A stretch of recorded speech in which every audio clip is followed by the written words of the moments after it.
Bonjour à toutes et bienvenue dans ma quotidienne, je suis Louise Bénière, naturopathe spécialisée dans les troubles du cycle et les difficultés de conception et nous allons aborder aujourd'hui la question des règles et comment aborder celles-ci avec sa fille. Alors c'est une question que de nombreux parents se posent tout simplement parce que c'est un moment primordial dans le développement de la jeune fille et qu'évidemment en tant que parents nous avons un rôle clé de transmission au travers de cette question. Mais la question des règles c'est surtout l'arbre qui cache la forêt et ça il faut en avoir conscience parce que quand on aborde cette fin de cycle, on aborde en réalité la question de l'ovulation et la question de la période fertile et féconde chez les femmes.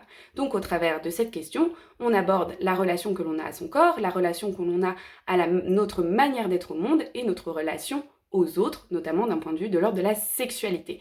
Donc c'est une question épineuse, c'est une question où il faut prendre la grande mesure de ce que ça peut représenter pour une jeune fille. Voilà. Alors le premier point, moi, que je vous invite à faire, c'est déjà faire le point sur vous. Est-ce que vous savez comment fonctionne le cycle féminin?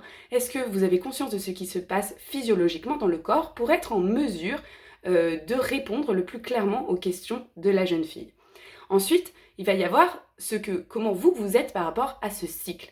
Comment vous le vivez d'un point de vue personnel. Et ça, c'est très important parce qu'en réalité, la projection que l'on fait quand on porte un discours sur cette thématique est inévitable. Et ce qui est important, c'est de connaître vos forces, vos faiblesses et la manière dont vous appréhendez ce cycle féminin pour avoir le discours le plus proche finalement de la réalité et faire la part entre ce qui est universel et ce qui est votre propre vécu et ce qui sera le vécu de votre fille. Voilà.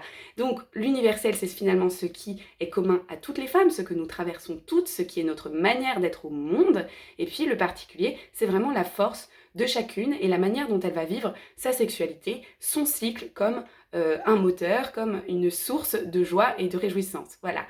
Et puis, au-delà de ces questions-là, il va y avoir l'idée de la grande bienveillance et de l'écoute que vous devez avoir dans votre discours, parce que, en réalité, comme on travaille sur du particulier, en général, on aborde ces questions-là avec une jeune fille qui va vers la puberté, et là, il faut bien prendre conscience que c'est une phase de développement de l'enfant où le corps est perçu comme un frein au rêve qu'on avait projeté. Voilà, on n'est finalement pas si grande, on n'est finalement pas si forte, pas si là, pas si truc, et les menstruations vont intervenir là comme un problème supplémentaire, comme un frein supplémentaire. Donc il faut être bien à l'écoute et bienveillant.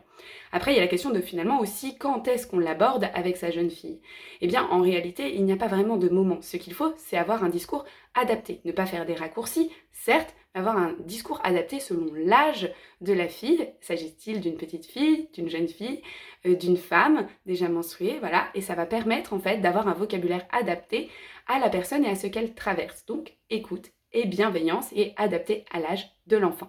Voilà. Alors moi j'ai un petit module qui s'appelle Comprendre son cycle, qui est aussi à l'intention des parents qui se posent des questions sur comment aborder cette thématique en fait des menstruations avec une jeune fille, tout simplement pour qu'on puisse faire le point ensemble sur ce que vous savez du cycle féminin, là où vous en êtes vous, ce qui est votre ressenti sur comment vous le percevez, vous le vivez, qu'est-ce qui se passe d'un point de vue physiologique, pour que vous puissiez avoir le meilleur discours à l'intention de votre jeune fille, parce qu'en fait, c'est important que ce soit vous, en tant que parent, qui transmettiez quelque chose à votre jeune fille, parce que finalement, derrière cela, c'est votre manière d'être au monde, c'est votre rôle de mère, d'éducatrice, et il ne faut pas laisser cela à des tiers. Il ne faut pas laisser sa jeune fille seule avec des tiers sur cette question. Vous devez être actrice et être présente dans ce rôle de transmission maternelle.